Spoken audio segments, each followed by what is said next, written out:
Hi guys! So as you can see, I'm doing another video, which is a really good sign. I got some great responses. I think everyone who did respond and all my kind of regulars that said that they missed my videos and stuff, it was really, really sweet, and I feel kind of so blessed that people actually miss what I'm talking about, even though I feel like in every one of my videos I managed to ramble, and I'm sure I'm going to in this one too. But anyways, I just basically wanted to show you guys the background of what I was talking about in my previous video and why I'm trying to possibly transfer over into another name. I did tell you guys it's Jam and Jelly Picnic, and that originated with a blog that I started. I don't know where I got the name from. I just thought it sounded great. I started it. And so one day I was just running, doing my regular online searches and things like that, and I came across this really amazing website called Etsy. And I was originally looking at it because it's a lot of handmade crafts, things like that. It's huge now, and I'm sure a lot of you guys have heard of it. If you haven't, you need to check it out, and I'll put a link in the bottom bar. But it's called Etsy, and it's amazing. It's got handmade, lots of stuff on there, and what I didn't realize that it has is a huge vintage section, and I actually looked at the vintage section, I mean the small chunk of it, because there's millions of things on there, and I was blown away by the things that were there, and I realized, especially for vintage jewelry, I had a lot in my own personal collection, and unfortunately there was things that I had even from a kid, from when I was a kid, that I never really wore anymore. So I noticed there were similar pieces to some of them that I had like that on Etsy. So I decided, you know what, maybe I should look at selling them online. We have a site here in Alberta called Kijiji, and not many people use it for vintagey stuff. It's really great if you're looking to sell pieces of furniture, or it's kind of like Craigslist, but I just think it's better because you can actually see the pictures before you click into something. That's one thing that I've hated about Craigslist, and Craigslist is not that big in Canada compared to in the US. But anyways, so that's our kind of bargain thing. But when it comes to actual vintage, I was just shocked at the quality on Etsy and the quantity on Etsy. There's things like clothing, jewelry, there's like antique and vintage camera equipment, there's prints that are out of date, like not only art prints, but there's also limited editions and prints of books. There's everything on there. You guys really should check it out. So I'm going to link it down in the bottom bar. I'm also going to link my shop in the bottom bar. If you guys want to go and check it out, feel free to. I'm not trying to push my stuff at all. I'm just trying to give you guys a story of something that's become a big part of my life lately. Not only just a hobby, but it's also a little bit of a side business for me, and I don't make tons at it, and that's not really why I do it. I just do it because I love to research and whatnot. But anyways, so I put up a few of my items, and 2 days later, I think I put up 3 or 4 items to begin with, and 2 days later, I sold something. So my first sale was after 2 days, and then I think 3 days later, I sold another piece. So within a week, I sold 2 items already, which, going through the forums on Etsy, is crazy good for someone who doesn't have very many items in their shop and is just starting out. Because it's hard to bring people in.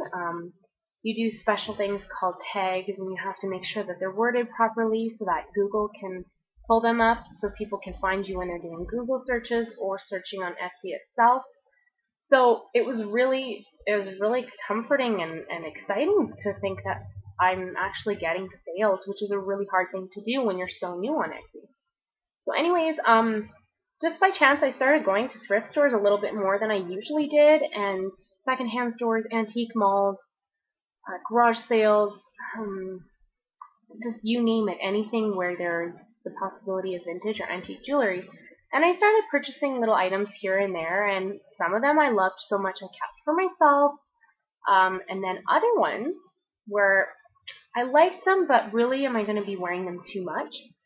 I did purchase them, and some of them I knew were worth a lot more than what they were charging, and they were sitting in, I don't know how to describe it, but in one of our secondhand stores we have called Value Village, there would be just these little glass vases, and they would shove jewelry in there, and it would just be, sometimes it was broken jewelry, it was bad pieces, but in there would be this brooch that's kind of hidden, and it's so beautiful, and it's signed by the jewelry designer, and it's just this piece that I know could be in an antique mall and would be sold for 3 or 4 times as much. Maybe more sometimes. There's a lot of things out there like, how many times do people say like the storage wars or the garage sales, and you find something and you turn around and take it to Antiques Roadshow and it's worth 6 times or 600 times what you even bought it for. So I think that was thrilling for me, was that a piece that I had in my collection that I wasn't using and wasn't wearing, and probably I didn't even think about it at all, I would do research on it, and it was worth a lot of money, and there was a lot of people out there that wanted it. So slowly over time, my collection has built. This is a drawer that I have from a hope chest that's at the bottom of my bed, and I bought it specifically to start storing all my vintage jewelry in. But I have these containers that I've organized my things in. This one, for example, is clip-on earrings. I have one that's for bracelets. This one's for necklaces. So I store them all there individually, and I just kind of organize them like that. And I like organizing, and it's fun thing to do.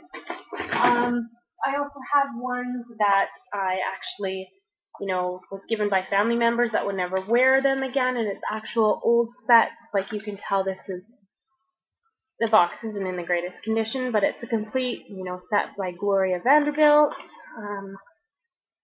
There's another one here. It's not a set, but it's a piece. I know I actually got this one from my stepmom.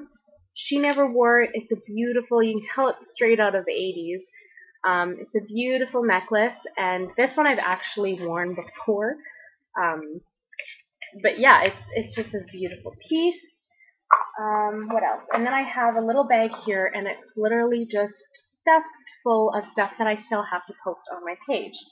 I think right now I have about 105 or 103 pieces, and it just keeps growing over time. And I do keep selling too. I think I'm at, I started this back in February or March of last year, and I think I'm sold about 40 pieces now. So it's really amazing. I can't believe how many people out there love vintage as much as I do. There's pieces that I'd find at garage sales like this one. This one was $2. It's this beautiful metal bracelet. It's this kind of antique brass, and it's a gorgeous bracelet. Yeah, I think it was $2. There's beautiful brooches, and some of them are actually signed by the jewelry designer, which is a really big thing. This one here was, like I said, it was in a bag with some really, really nasty looking other jewelry, and it was just, you couldn't really barely tell it was in there, and I bought the bag thinking, maybe there's something in there that is actually nice, or that I could even, keep some beads for crafts or something like that. And there was this one here, and it's got sort of like the chevron pattern, which is really big. It's black, and it's sterling silver, and I think the whole bag cost me like $3 or $4. And this is a solid silver sterling silver bracelet. It's actually one that, which side is it? So it's actually one where it has, I don't know if you guys can see it here, but it has a little thing, and you just press it in with one side, and then you can open it up, and that's how you put it on. And then you just kind of tighten it and put it back, and it closes together. So it's things like that. Again, super cheap. Nobody knew that it was there. Nobody knew the quality of it. Nobody really cared, and I hate that. I hate that so much. I wanted to get rid of the pieces that I didn't use because I wanted them to go to somebody that would wear them and would love them and be proud to show them off to other people. And that was kind of the whole premise of Jam and Jelly Picnic, was that I want to give vintage jewelry that is worth a lot more than people think. I want to give it a new home, and I want to give it that worth because I think, especially with how I am traditional value. I can't talk, I'm sorry. How I am with traditional values, and I'm a very different person for my age. I kind of have this old soul, I guess. And I hate to see vintage, antique, retro things and even concepts. I hate to see them die. Sometimes technology is great, but I think there's also a time where we need to value what we had in the past as well, too. And it can be anything at all. It can be, for me, I miss handwritten letters. I miss handwritten cards. I miss you know what I mean? You get birthday cards and things like that, but when's the last time that you actually got post mail? When's the last time that you got a pen pal letter? Or I really, really miss that. With email and text and everything, it's so easy to get caught up in those, but don't you remember, and this is strange for me, I'm still kind of young, but I remember when I used to be able to write to my aunt and uncle and write to friends, and I miss that. And I'm sure if I was, 50 or 60 years old, I would miss that even more so. But I think sometimes the future is great, but we lose really important things from the past as well too. But anyways, I'm gonna get off that and go back to the jewelry because this has just become a huge hobby of mine, and it's something that I never realized I loved so much to actually turn it into a business. And the part that I love the most that I didn't realize is the researching aspect. I've learned a lot about different jewelry designers throughout Canada and the world that I had no idea about. This was a Christmas present to myself that I got on, I think I got this on Amazon or eBay, and this is Judith Miller's costume jewelry, and this is about 1/1,000,000th of the information that's out there, but it's this huge compendium of different types of jewelry, different jewelry designers, different ages of designers, and there's vintage jewelry throughout the ages. She even talks a little bit about jewelry from the past, like before the 1600s and 1700s. Those would be considered antiques, obviously.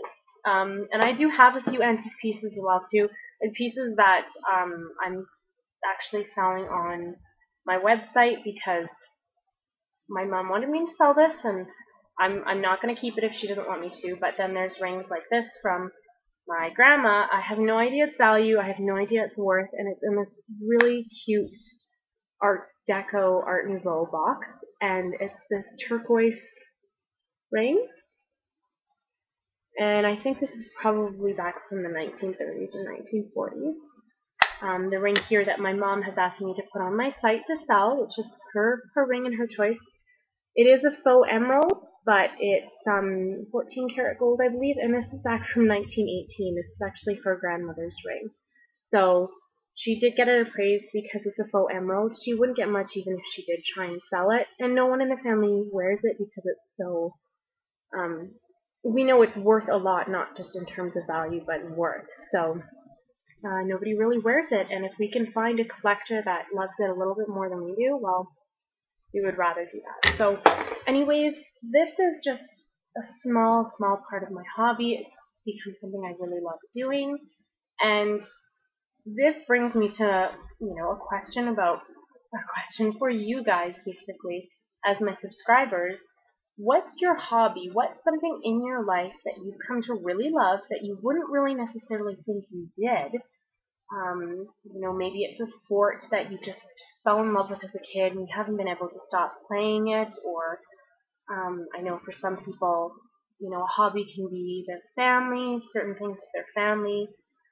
I have a friend that started a photography business as a hobby, and I don't know how it originally, she's always liked doing pictures, but it's funny because the way that she takes pictures, it's as if she's been doing photography for years, and she's had no formal training. It's just, her eye catches these things, and she's able to take these pictures that are crazy amazing. So it's similar to my jewelry thing. It started off as me collecting and me enjoying it, and it went from that to me purposely going out to find pieces that I think should be reloved from somebody else and in somebody else's home. So it's very interesting in that way, and I would love to know what your guys' hobbies are, or your interests, or things that you're passionate about. I think it's really important to have passion, and one of the constant things in my life for passion is vintage pieces. I'm an old soul at heart, so I love nothing more than to be able to sit with a good book, like my costume jewelry book, and sit with a cup of tea and read it, and I'm happy with that. So something I'm passionate about. I'd love to know your guys' passions as well too. And again, my link of my shop and the link of just Etsy in general is in the bottom bar. And I also have links to my new channel, which I will put this video on as well. So for anyone that's watching this and doesn't know anything about my previous beauty channel, this is going to be along the same lines, but it's under Jam and Jelly Fitness now. So welcome everyone, and hi to all my subscribers.